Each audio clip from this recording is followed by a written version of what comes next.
not a reset. Just get back into your zone and focus on the game and try not to let that stuff distract you. You can easily let your guard down being at home and going through your route and your routine and the normal route to practice and stuff like that. You can get comfortable. Try not to get distracted and just focus on the task at hand. That is Kevin Durant of the Phoenix Suns on whether or not it feels like being home gives a chance for the Suns to reset. Again, it better. If there's not a reset tonight, there's going to be a lot of reset in the very near future for the Phoenix Suns because their season's going to be pretty much over.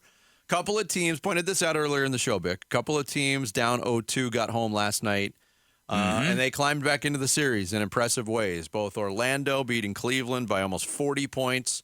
They're on the board now. Yep.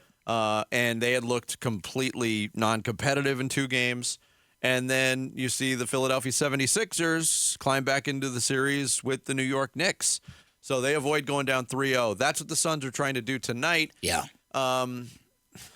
It's really hard to feel confident based on what we have seen. No, that is very accurate. But if there's any semblance of pride and professionalism left in this basketball team, I really think that the Suns should have a big advantage tonight because I don't think you can manufacture the desperation. If you're the Timberwolves up 2-0 and playing a road game for the first time this playoff, having really dominated the last 2 second halves of these basketball games, you cannot manufacture the desperation the Phoenix Suns should be feeling naturally if they do still have intentions on winning this series. I will be very, very disappointed if there isn't a noticeable difference in intensity between these two basketball teams tonight. Yes. Because I don't think the Timberwolves are that hardcore, and I really hope the Suns are not that checked out. So they should have a huge advantage in desperation tonight, and I hope that translates. Yeah, I would agree with you there, but also that intensity, that desperation has to be met with execution offensively, which we haven't seen. This looks like the worst version of the Suns offense all year. I think we can agree on that. No doubt. Shams Charania on the Run It Back podcast or the Run It Back show, he talked about the Suns offense and it being a concern internally right now. Like the Suns are wondering what's going wrong with their offense. My understanding is the Suns offense is a cause of concern internally right now. And the coaching staff, they're going to have to figure this out. If this team is going to have any chance in this series, they're already down 2-0. You look at 2 plays, one in the first half, Yusuf Nurkic really goes ISO on Rudy Gobert, misses. Really a play where you had multiple guys potentially open on the wing for opportunities. And then later in the second half, in the fourth quarter, Drew Eubanks kind of misses Kevin Durant wide open, goes for a spin move, misses badly as well. Those 2 guys shot 19 times last night. They're overall, their usage rating, you look at the Suns' usage rating, Booker 23.9, KD 23.3, and then Drew Eubanks 22.5. So the usage rating just doesn't seem like it's in a great place right now around the Suns, just figuring out structure. Well, you hear it, and you heard Kevin Durant say it after Game 2, just take every possession, take care of the basketball in every possession. But, not turning it over is one thing.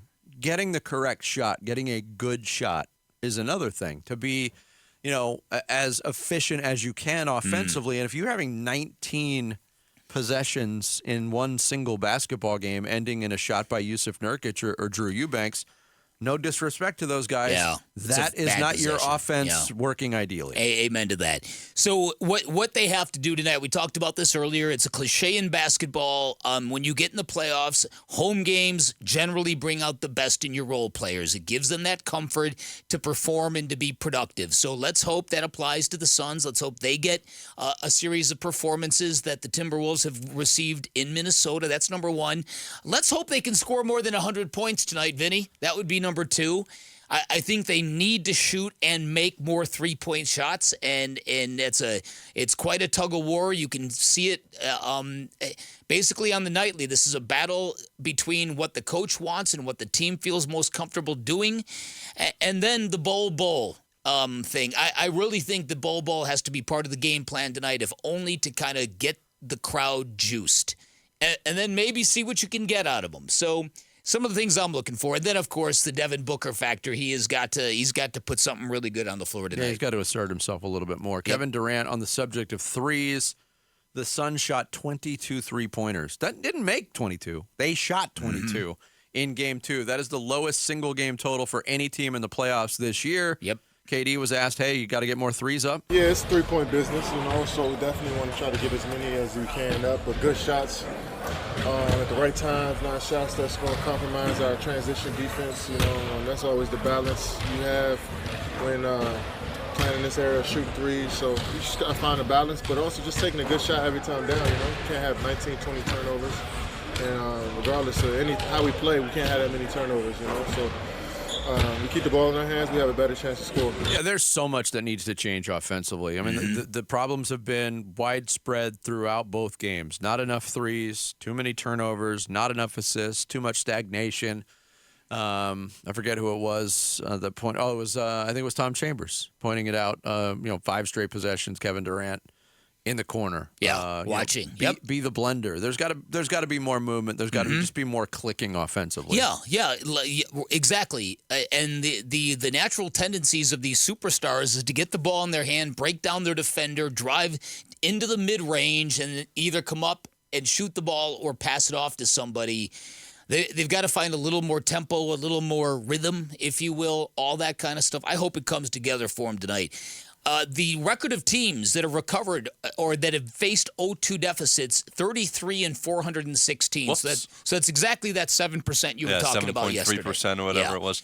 And the fact that the Suns have done it once in 93, they came back in a 5-game series. Yeah, they've never done it in a best of 7. Right. They did it in a best of 5 against the Lakers in and 93. they've allowed it to happen twice in the Devin Booker era, where they've taken a 2-0 lead in the series and lost the series. Milwaukee and Dallas in back-to-back years. Then the Dallas one, they won one other one. They got to Game 7.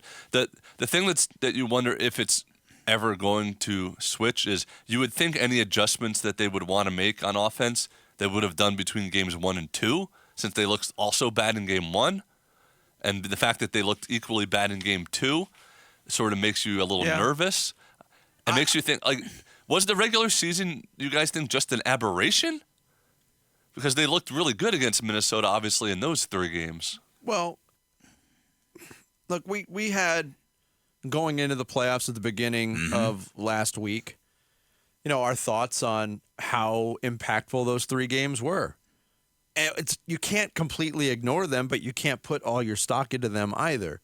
I thought the last game of the 3 was probably the most telling because the Suns dominated that game, and it was a big game for Minnesota. Yeah.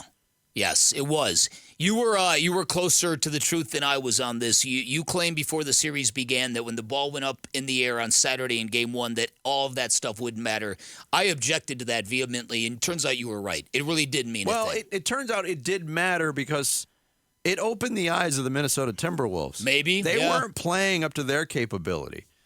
And we played the soundbite of Kevin Durant earlier talking about rah-rah speeches. The Timberwolves, after that regular season finale, got a rah-rah speech from an unlikely source in Mike Conley, the guy who just doesn't talk.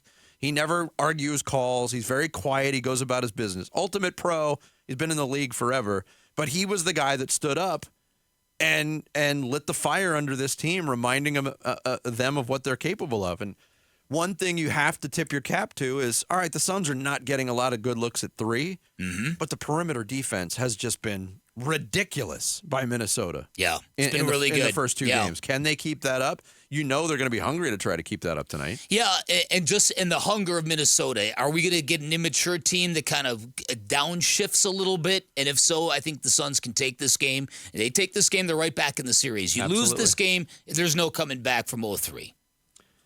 Yep, that is correct. Thanks for watching Bickley and Marotta.